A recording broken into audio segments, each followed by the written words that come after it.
J.C. 라일 예배 서문. 하나님은 영이시니 예배하는 자가 영과 진리로 예배할지니라. 요한복음 4장 24절 말씀. 하나님의 영으로 예배하며 그리스도 예수 안에서 자랑하며 육신을 의지하지 않는 우리들이야말로 참으로 할례받은 사람입니다. 빌립보서 3장 3절 말씀. 사람의 계명으로 교훈을 삼아 가르치니 나를 헛되이 경배하는도다. 마태복음 15장 9절 말씀. 이런 것들은 자의적 숭배와 겸손과 몸을 괴롭게 하는 데는 지혜 있는 모양이나 골로새서 2장 23절 말씀. 우리는 예배를 어떻게 드리고 있습니까? 이 시대를 사는 우리에게 너무나 중요한 물음입니다. 많은 사람들이 예배에 대한 문제의식이 없이 교회를 다닙니다. 규칙적으로 공예배에 참석하는 사람들조차 어떻게 예배를 드리는 것이 옳은지 고민하지 않습니다. 오늘날의 이러한 현실을 생각할 때 이 질문은 너무도 중요합니다. 성경은 교회에서 드리는 예배라고 모두 하나님이 기뻐 받으시는 것은 아니라고 말합니다. 그렇다면 스스로 그리스도인이라 고백하는 사람들은 예배의 핵심이 무엇인지를 아는 것이 중요합니다. 하지만 지금 여기서 우리가 다루려고 하는 것은 공예배입니다. 개인 기도와 성경 읽기를 포함하는 개인 예배나 가정 예배와 같은 사적인 예배가 아닙니다. 물론 기도와 성경 읽기는 각 개인이 가진 기독교 신앙의 근간입니다. 이런 개인적인 신앙 행위가 없는 공예배는 사실상 무의미합니다. 하지만 지금 이 글에서는 공예배만을 다루려고 합니다. 1장 공예배의 중요성. 그리스도인이라 처처하는 사람이라면 그리스도인은 공적으로 일정한 신앙을 고백하고 다른 그리스도인과 더불어 하나님을 예배해야 한다는 사실을 부인하지 않을 것입니다. 어느 때든지 공예배는 하나님의 종에게서 공통적으로 드러나는 표지였습니다. 성경이 처음 기록되던 때부터 지금까지 하나님의 백성은 예배로 함께 모였습니다. 아무리 숫자가 적고 어려움이 있다 해도 그들은 함께 모였습니다. 하나님을 예배하기 위한 것이 아니더라도 그들이 함께 모일 이유는 많았습니다. 예를 들어 이들이 예배로 모이는 것은 세상 사람들을 향한 공개적인 증거의 일환이었습니다. 그리고 예배는 모이는 이들에게 격려와 위로와 힘을 주었습니다. 또한 하늘의 영원한 예배를 위해 이들을 훈련하고 준비시키는 기능도 있습니다. 이스라엘 족장 시대부터 예수 그리스도의 시대에 이르기까지 구약 성경 절반에 걸쳐 공예배로 모인 예들이 많이 나옵니다. 유대인이면서 공예배로 모이지 않는 자들은 이스라엘 회중으로부터 끊어졌습니다. 신약 성경에는 그리스도의 이름으로 두세 사람이 모이는 곳에는 언제나 그리스도가 함께 하시겠다는 약속이 나옵니다. 어디든 교회를 세우면 사도들은 서로 함께 모여 예배하는 것을 가장 우선적으로 일로 삼았습니다. 개인적으로 기도하지 않는 사람의 마음에 은혜가 있을 수 없는 것처럼 아무리 교회로 이름 붙인 곳이라 해도 공예배가 없으면 그곳은 하나님의 교회가 아닙니다. 신앙 고백이 없기 때문입니다. 이것은 부인할 수 없는 사실입니다. 교회사에서도 이와 같은 사실을 볼 수 있습니다. 공예배는 항상 하나님께서 사람의 영혼을 유익하게 하시는 위대한 방편이었습니다. 공예배를 금하는 것은 사람들에게 영적으로 크나큰 해를 가하는 일이었습니다. 성경을 없애는 것 다음으로 큰 해를 끼치는 일이었음이 분명합니다. 물론 공예배가 단순히 형식적인 행위로 그칠 위험은 늘 있습니다. 실제로 예배는 참석하지만 아무런 유익을 얻지 못한 사람이 많습니다. 그렇다고 이런 사실이 바른 예배를 반대할 이유가 될 수는 없습니다. 예배를 잘못 드린 사람들은 더욱 완고하고 회개하지 않는 마음이 됩니다. 더욱이 예배를 드린 사람들과 드리지 않는 사람들을 비교해보면 평균적으로 예배를 드리지 않는 사람들보다 예배를 드린 사람들 가운데 선한 사람들이 훨씬 많습니다. 어떤 반론을 제기하든 공예배는 개인에게 큰 변화를 일으키는 것이 사실입니다. 히브리서가 주는 권고를 잊지 마십시오. 모이기를 피하는 어떤 사람들의 습관과 같이 하지 말고 오직 권하여 그날이 가까움을 볼수록 더욱 그리하자. 히브리서 10장 25절 말씀. 낙담을 불러일으키는 이들이 있을지라도 이 말씀을 의지하여 예배에 더 힘써야 합니다. 우리 역시 다윗과 같이 이렇게 말할 수 있어야 합니다. 사람이 내게 말하기를 여호와의 집에 올라가자 할 때 내가 기뻐하였도다. 시편 122장 1절 말씀. 주의 궁정에서의 한 날이 다른 곳에서 첫날보다 나은즉. 시편 84편 10절 말씀. 아멘.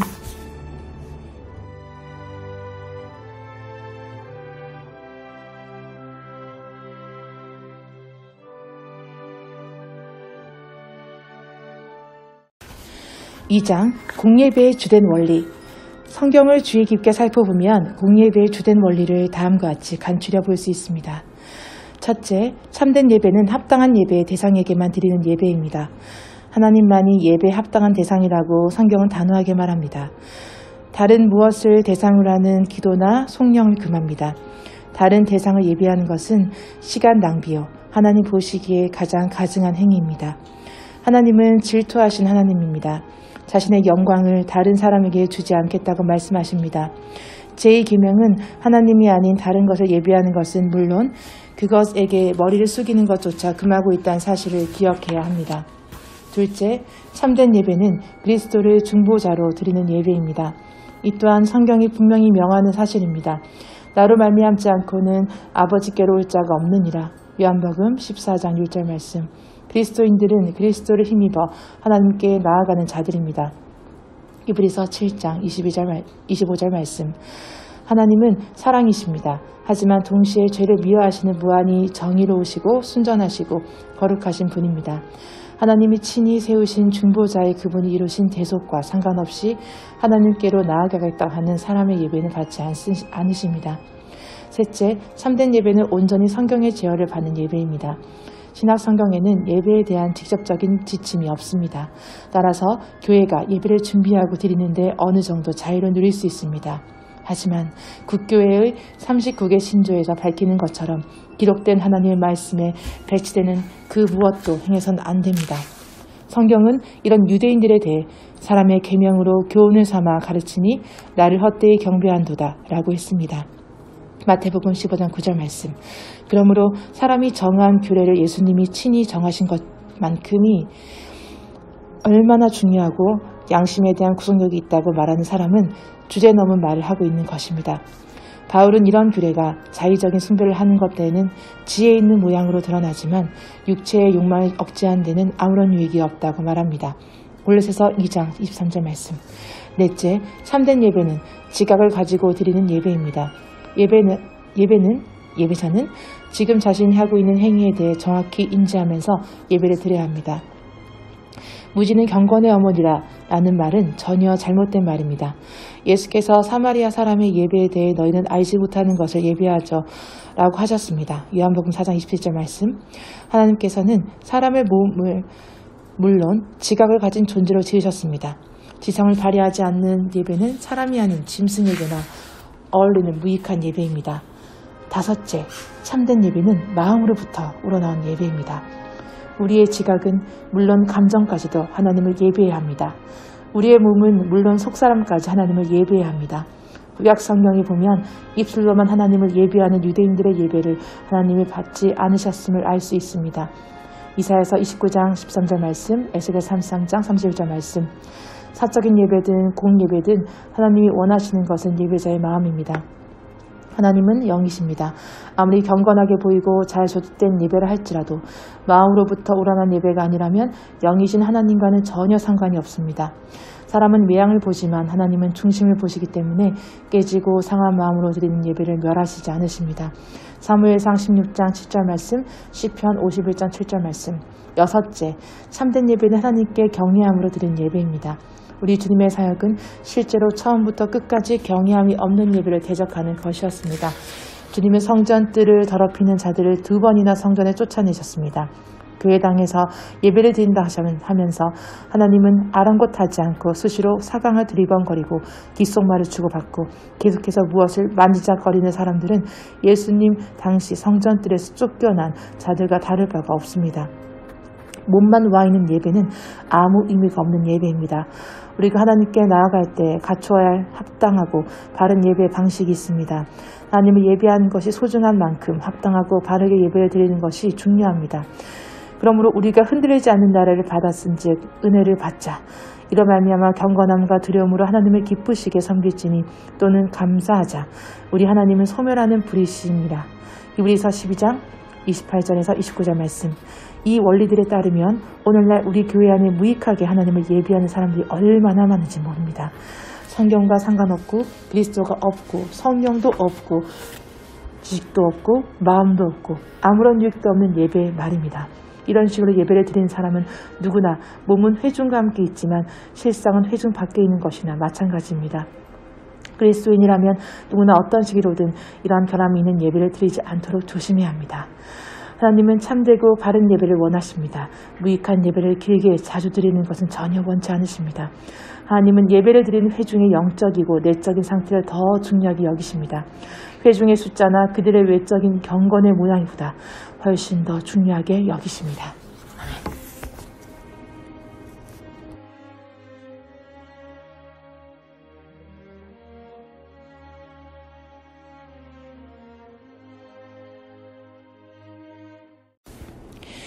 3장 공예배의 핵심 요소. 오늘날 공예배의 핵심 요소가 무엇인지에 대해 의견이 분분합니다. 특히 교단마다 강조하는 예배의 핵심 요소가 다 달라서 교회 밖의 사람들은 이를 듣고 의아하게 여길 수밖에 없습니다. 신약 성경에는 공예배의 본질에 대한 언급이 거의 없습니다. 이런 면에서 모세의 법과 그리스도의 법은 크게 다릅니다. 유대교는 예배에 대한 엄격하고 상세한 지침들로 가득합니다.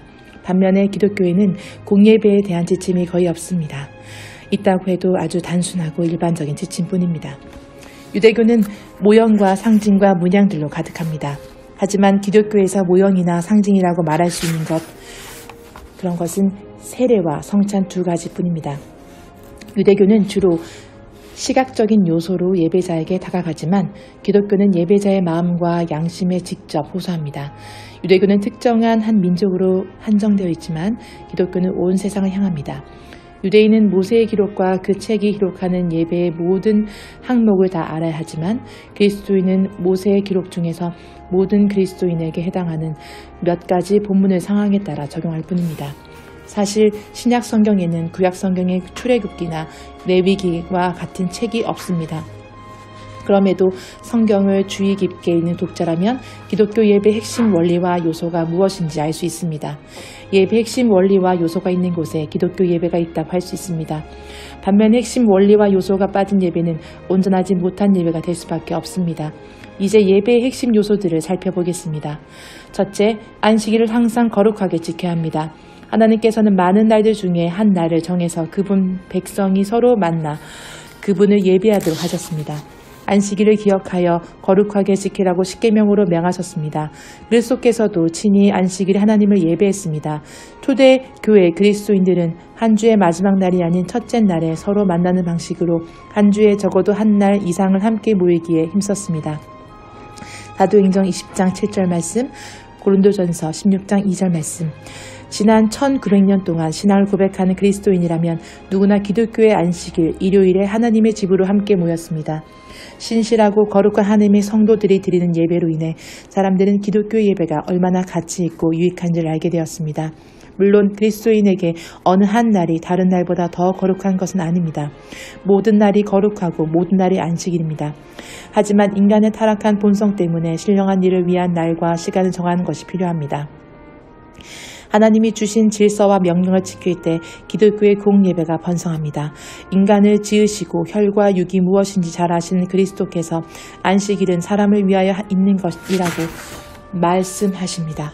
마가복음 2장 27절 말씀. 둘째, 목회자가 있어야 합니다. 반드시 감독교회의 목회자여야 한다는 말은 아닙니다. 각 교단의 질서를 따라 세워진 목회자라면 됩니다. 하지만 그리스도인들이 회중으로 모여 드리는 공예배를 목회자가 인도하는 것이 하나님의 뜻입니다. 그러므로 목회자에게는 질서 있고 바른 공예배를 드릴 책임이 있습니다. 물론 그렇게 생각하지 않는 사람들이 있다는 것을 저도 잘 압니다. 하지만 사도행전과 서신서, 특히 고린도 전서와 고린도 후서와 에베소서, 디모데 전서, 후서, 디도서를 읽고도 목회자는 하나님이 세우시는 직분이라는 사실을 어떻게 부정할 수 있는지 잘 이해가 되지 않습니다. 무슨 일이든 책임자가 없으면 관심을 갖지 않게 되고 결국 완전히 소홀해지고 맙니다. 우리가 모두 경험한 바 아닙니까? 주의를 소홀히 여기고 목회자의 직분을 무시하기 시작한 사람들은 곧 공예배뿐 아니라 신앙도 하나님을 섬기는 것도 멀리하게 될 것이 분명합니다. 셋째, 말씀 설교가 있어야 합니다. 신앙 성경에 나오는 교회의 회중에 대한 기록을 살펴보면 성경의 회중은 설교와 가르침을 가장 중심에 두는 것을 알 수 있습니다. 설교와 가르침은 성령께서 성도들의 죄를 깨닫게 하시는 방편이자 성도들을 인도하고 견고하게 하시는 주된 도구로 드러납니다. 당시 젊은 목사였던 디모데에게 바울이 한 마지막 당부는 말씀을 설교하라는 것이었습니다. 디모데후서 4장 2절 말씀. 그렇다면 설교를 중요하게 생각하지 않는, 설교를 중심에 두지 않은 예전은 성경적인 예전이라고 할 수 없습니다. 이런 예전을 통해 하나님께로부터 복받은 것을 기대할 수 없습니다. 예전만 강조하고 설교를 약화시키는 것이 사탄의 목적이고, 교인들이 설교를 번거롭게 여기는 것이야말로 경건한 신앙이 퇴보한 분명한 증거라고 라티머 주교가 말했습니다. 넷째, 한마음으로 드리는 공기도가 있어야 합니다. 사도 바울은 디모데에게 내가 첫째로 권하노니 모든 사람을 위하여 간구와 기도와 도구와 감사를 드리라고 합니다. 디모데전서 2장 1절 말씀. 신약 성경의 전반에 걸쳐서 기도와 간구는 항상 믿는 사람들의 모임의 일부였습니다. 이런 기도는 분명하고 알아듣기 쉬운 것이어야 합니다. 그 자리에 함께한 자들이 지금 무슨 기도를 드리고 있는지 알고 함께 참여할 수 있도록 말입니다. 회중기도는 한 사람만의 기도가 아닌 그 자리에 있는 모든 사람이 한마음으로 올려드리는 기도여야 합니다. 하심하여 드리는 회중기도 없이 거창한 설교를 듣는 것만으로 만족하는 그리스도인의 모임은 신약 성경이 말하는 회중의 기준에 미치지 못합니다. 그렇다고 공기도를 할 때 반드시 기도서를 따라 해야 한다는 말은 아닙니다. 그 자리에서 생각나는 대로 기도해야 한다는 말도 아닙니다. 성경에는 이 부분에 관한 구체적인 언급이 없습니다. 그러므로 교회는 이 부분에 대해 융통성을 가질 수 있습니다. 그런데 다른 교회가 자신들과 달리 기도서를 가지고 기도를 하거나 기도서 없이 기도한다는 이유로 욕하거나 비방하는 사람들이 있습니다. 이는 편협하고 완고한 사람들이 하는 행동입니다. 저는 개인적으로 기도서를 사용해서 기도하기를 좋아합니다. 만약 모든 목회자가 항상 그 자리에서 생각나는 대로 기도를 해왔다면 저 역시 그렇게 해야 할 것입니다. 하지만 인간 본성의 상태를 생각해 볼 때 목회자나 회중이 기도서를 따라 기도하는 것이 더 낫다고 생각합니다. 물론 공동 기도서는 성경처럼 영감을 받은 책이 아니어서 결점도 많습니다. 하지만 저는 공동 기도서를 볼 때마다 깊이 감사하고 있습니다. 공예배와 회중의 경건을 생각할 때 이만큼 유익한 기도서가 없기 때문입니다. 그렇다고 다른 사람들에게 그 기도서를 사용하라고 강요하지는 않을 것입니다. 하지만 적어도 제 자신은 아무런 제지를 받지 않고 이 기도서를 사용할 권리가 있다고 주장하는 바입니다. 다섯째, 성경을 공적으로 읽어야 합니다. 유대교에서는 성경 읽기가 회당 모임의 일부였던 것 같습니다. 누가복음 4장 4절 10절 말씀, 사도행전 13장 15절 말씀. 분명한 점은 기독교에는 유대인들이 성경을 대했던 것보다 더 성경을 존중하고 귀히 여기려고 했다는 것입니다. 여러 가지 사정으로 가정에서 성경을 읽지 못하거나 읽지 않으려는 교인들이 많을 경우에는 교회에서 공예배 때 성경을 함께 읽도록 하는 것이 성경을 가르치는 가장 좋은 방법입니다. 공예배 시간에 성경을 읽지 않는 회중은 교회의 목회자에게 전적으로 의존할 위험이 큽니다. 사람인 목회자는 물론 하나님께서도 친히 자기 백성에게 말씀하셔야 하지 않겠습니까? 저는 국교회의 공예배에서 가장 고무적인 점이 많은 분량의 성경 본문을 읽도록 예전히 정하고 있는 것이라고 생각합니다. 이처럼 일정한 성경 본문을 매주 예배를 통해 읽는 회중이 다른 교단에 또 있을까 싶을 정도입니다. 여섯째, 회중 찬송이 있어야 합니다. 이 또한 초대교회 그리스도인들의 규칙적으로 했던 일입니다. 에베소와 골로새 성도들에게 편지를 보낸 바울은 시와 찬미와 신령한 노래로 서로 화답하다라고 명합니다. 에베소서 5장 19절 말씀, 골로새서 3장 16절 말씀. 교회에서 또한 그들이 서로 모일 때마다 그리스도를 하나님이라 노래했다고 증언합니다. 구약 성경도 찬송이 성전 예배에서 중요한 위치를 차지했음을 보여줍니다. 찬송은 모든 경건의 꽃으로 불렸습니다. 찬송은 우리가 지금 드리는 예전 가운데 이 땅뿐만 아니라 하늘에서도 영원토록 이어질 유일한 것입니다. 설교와 기도, 성경 읽기가 더 이상 필요 없는 날이 옵니다. 하지만 찬송은 영원히 계속됩니다. 회중이 찬송에 참여하지 않고 계속해서 찬송을 성가대에 맡긴다면 회중은 결코 만족과 행복을 느낄 수 없을 것입니다. 일곱째, 정기적으로 성례를 시행해야 합니다. 세례를 통해 교회의 새로운 지체들이 날로 늘어나야 합니다. 공적으로 자신을 그리스도인으로 고백하는 지체들이 계속해서 많아져야 합니다. 성찬을 통해 그리스도인들이 그리스도를 주로 고백하고 힘을 얻고 새로워지며 그리스도의 십자가 희생을 기억해야 합니다. 이런 귀한 성례를 소홀히 여긴 사도들은 결코 그리스도인으로 여겨지지 않았을 것입니다. 성례를 공예배의 한 부분으로 삼지 않는 사람들도 마찬가지입니다.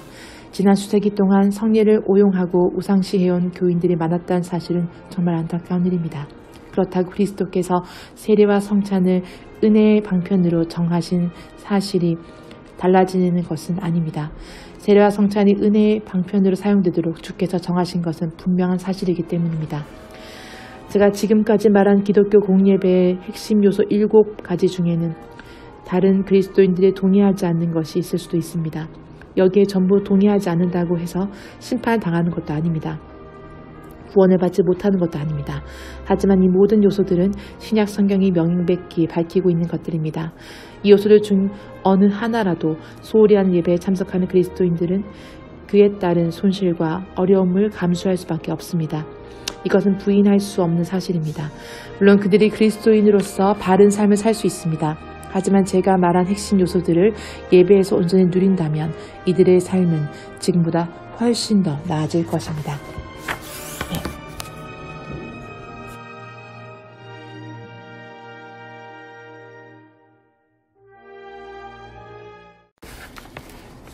4장 공예배에서 피해야 할 것들. 이 땅은 완전하지 않습니다. 이 땅에 있는 교회도 마찬가지입니다. 따라서 각 교회와 교단의 공예배에서 여러 오류와 허물이 발견되는 것은 어쩔 수 없습니다. 이 땅이 아무리 잘 드려진 예배를 할지라도 하늘에 있는 영화롭게 된 교회와 기준에는 못 미치게 마련입니다. 이 땅에 살아가는 그리스도인들의 예배는 물론 그들이 가진 믿음과 소망과 삶 역시 온갖 불완전한 것들로 가득합니다. 그렇기 때문에 예배나 교회에서 발견되는 작은 허물을 핑계로 계속해서 이 교회, 저 교회로 옮겨다니는 것은 정말 어리석은 일입니다. 그렇다고 하면 오늘날 교회에서 진행되는 많은 일들은 상당히 심각한 우려를 자아내기에 충분하다는 사실을 말하지 않을 수 없습니다. 이런 문제들에 대해 우리는 항상 경계를 늦추지 말아야 합니다. 어떤 식으로든 우리 영혼이 해를 입지 않도록 애써야 합니다. 공예배와 관련해 경계해야 할 것들이 많지만 그 중에서도 우리가 특별히 관심을 가져야 할 3가지는 다음과 같습니다. 첫째, 균형 잡히지 못한 예배입니다. 그리스도께서 정하신 규례에만 몰두하느라 다른 규례들은 소홀히 하는 교회가 얼마나 많은지 모릅니다. 한 예로 세례와 성찬 외에 다른 것들은 전혀 신경 쓰지 않는 교회들이 있습니다. 다른 것들은 모두 한쪽 구석에 처박아 둔 것 같습니다. 이런 예배는 사실 사람의 영혼을 이롭게 하지 못합니다. 이 두 성례만 지나치게 강조하느라 기독교의 참된 예배의 가치를 크게 손상시켰기 때문입니다. 둘째, 지나친 의식과 장식입니다. 성경이 말하는 예배의 진정한 목적을 손상시킬 정도로 우리 교회 예배는 너무나 많은 의식들을 채워넣습니다. 신약 성경은 물과 떡과 포도주 외에 어떤 상징이나 의식도 언급하지 않습니다. 인간 본성의 악함으로 인해 우리 마음은 쉽게 신령한 것에서 물질적이고 가시적인 것으로 쏠리기 때문입니다. 내면의 은혜가 없는 외적인 치장은 전혀 무익합니다. 듣기에 탐탁지 않아도 이 말은 사실입니다. 셋째, 제사장 같은 목회자입니다. 성찬은 성례가 아닌 제사처럼 여기고 목회자가 실제로 하나님과 인간 사이를 중보하기라도 하는 것처럼 생각하는 교회들이 얼마나 많은지 모릅니다. 그런 교회들은 떡과 포도주라는 진료 이면에 실제로 우리의 피와 살이 함께한다고 공연하게 가르칩니다. 성찬상을 제단이라고 부르기까지 합니다. 떡과 포도주에 하나님이 계시기라도 한 것처럼 두려움으로 그것들을 다룹니다. 목회자에게 은밀하게 죄를 고백하라고 독려합니다. 이런 예배는 다름 아닌 하나님을 향한 모독입니다. 십자가에서 치른 그리스도의 희생은 어떤 식으로든 반복될 수 없기 때문입니다. 그리스도께서는 중보자로서의 제사장직을 어떤 인간에게도 나누어 주신 적이 없습니다.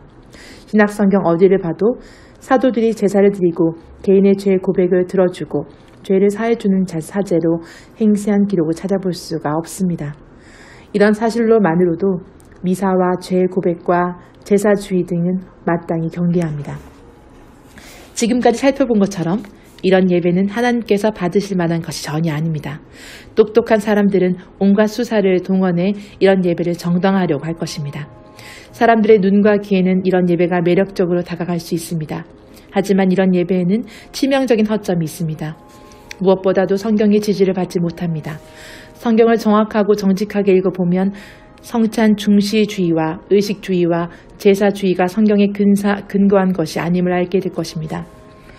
영국 역사에 교회가 이런 식으로 예배를 드린 때가 있었습니다. 물론 완전한 실패로 드러났습니다. 이런 예배가 불러온 것은 미신과 무지와 형식주의와 방탕한 뿐이었습니다. 국가는 영적으로 심각하게 타락했고 사제들이 사람들을 위해 군림했습니다. 이런 체제 안에서는 누구도 영적인 도움을 얻을 수 없었습니다. 이를 아는 우리는 마땅히 이런 예배를 멀리해야 합니다. 성례 중심주의, 성직자에 대한 비성경적인 기대, 떡과 포도주 안에 그리스도가 실제로 임한다는 생각, 그리고 이 모든 것을 끊임없이 우리에게 각인시키는 의식 중심의 예배를 대수롭지 않게 받아들여서는 안 됩니다. 아멘.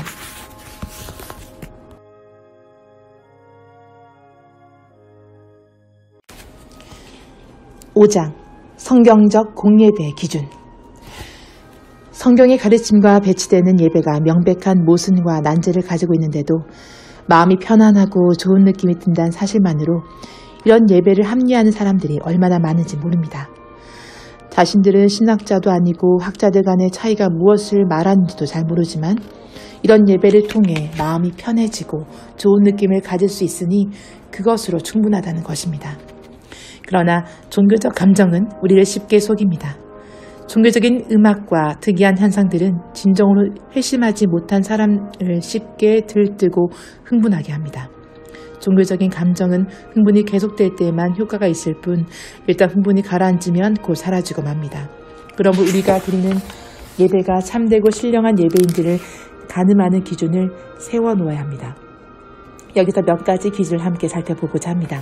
첫째, 참되고 신령한 예배는 사람의 마음과 양심을 건드립니다. 참되고 신령한 예배는 사람으로 하여금 죄를 더욱 철저하게 느끼도록 합니다. 자신이 얼마나 무가치한지를 깨닫게 합니다. 깊은 겸손에 이르게 하고 자신의 삶을 들여다보게 합니다. 이런 예배는 사람을 영적으로 강건하게 해서 그리스도인으로서 더욱 성숙한 삶을 살 수 있도록 합니다. 반면에 거짓된 예배는 사람을 영적으로 무기력하게 할 뿐입니다. 둘째, 참되고 신령한 예배는 예수 그리스도와 친밀한 교제를 누리도록 합니다. 참되고 신령한 예배를 통해 사람은 물질적인 방편을 넘어 만왕의 왕께로까지 고양됩니다. 이런 예배를 드린 사람은 예배를 드리면 드릴수록 그리스도 한 분만으로 만족하게 됩니다. 궁핍할 때 외부의 도움을 얻기 전에 그리스도께로 직접 나아가서 필요함을 아릅니다. 셋째, 참되고 신령한 예배는 신령한 지식을 더해줍니다. 참된 예배는 예배자 자신을 더 온전히 알게 하고 하나님 전국 의무 교리를 아는 지식이 자라나게 할 뿐 아니라 실천과 경험에서도 자라나게 합니다. 이런 신앙이 살아있는 신앙입니다. 반면에 거짓된 예배는 죽은 예배입니다. 아무리 예배에 공을 들여도 예배자는 조금도 자라지 않습니다. 넷째, 참되고 신령한 예배를 통해 예배자는 거룩함에 더욱 자라갑니다. 참된 예배는 일상의 삶과 습관에 더욱 깨어있도록 합니다. 시간과 능력을 사용함에 있어서 그리스도를 닮아갑니다. 그의 양심은 더욱더 단호하게 그리스도를 향합니다. 이런 참된 예배는 그들의 열매로 그들을 알리라는 그리스도의 위대한 원리에 부합하는 것을 드러납니다. 마태복음 7장 20절 말씀. 이런 예배는 그리스도인의 삶을 거룩하게 하고 세상에 대한 애착과 두려움을 넘어서 하나님과 동행하게 합니다. 이런 예배를 드리는 그리스도인은 가족, 이웃, 동료들에게 하나님을 나타내 보입니다. 이런 예배는 하늘로부터 온 예배여 하나님의 인치심이 있는 예배입니다. 무엇보다도 참된 예배를 가늠하는 시금석은 예배로 인해 예배자의 삶에서 드러나는 열매일 것입니다. 의식적인 예배가 하나님을 예배하는 가장 탁월한 방편이라고 주장한 사람들이 있습니다. 이들은 대부분 단순하고 꾸밈없는 예전을 멸시합니다. 하지만 이들이 말하는 예배는 거룩함과 하나님을 아는 지식의 열매를 나타내지 못합니다. 의심할 여지 없이 예배자로 하여금 가장 탁월한 그리스도의 삶을 살도록 하는 예배가 가장 탁월한 공예배입니다. 자신이 드리는 예배가 정말 이런 예배인지 알고 싶습니까? 그렇다면 다음 물음들을 던져 보십시오. 내가 드리는 예배가 내 양심을 일깨우는 예배인가? 그리스도께서 나아가도록 하는 예배인가? 그리스도를 아는 지식에 자라나도록 하는 예배인가? 거룩한 삶으로 이끄는 예배인가? 이런 물음에 예! 라고 대답할 수 있다면 지금 자신이 드리는 예배를 부끄러워하지 않아도 됩니다. 하지만 이 땅에서 드리는 예배는 항상 불완전할 수밖에 없다는 사실을 잊지 마십시오. 우리는 그리스도를 부분적으로만 알지 못한 사실을 절감하고 낙심에 빠지곤 합니다. 세상의 근심과 염려로 인해 기쁨으로 하나님을 예배하지 못할 때가 너무 많습니다. 하나님을 참되게 예배한 사람은 극소수일 것이라고 생각합니다. 그러나 우리가 다시는 흩어지지 않고 쉼없이 하나님을 찬양하는 거대한 회중으로 모일 날이 다가오고 있습니다. 이 땅에서 영과 진리로 하나님을 예배하는 자들이 모이는 모임으로서 말입니다. 그날에는 우리가 모든 슬픔을 벗고 영화로운 몸을 입은 뒤 진실로 그리스도를 아는 아무도 셀 수 없는 거대한 무리로 모여 영원히 하나님을 예배할 것입니다. 이 소망을 가진 우리는 이제 마음을 다잡고 이런 예배를 드릴 날을 고대한 삶을 살 수 있습니다. 그리스도가 오시면 이 땅에서 영과 진리로 예배하는 모든 자들이 영원토록 계속될 온전한 예배로 모이게 될 것을 기억하십시오. 성경적 예배를 무너뜨리려는 모든 시도와 방해를 거부하고 오는 세대에게 복음적 예배라고 하는 참빛을 건네주기 위해 진력하십시오. 하나님께서 성도들에게 주신 믿음을 지켜가기 위해 힘써 싸워야겠습니다. 아멘.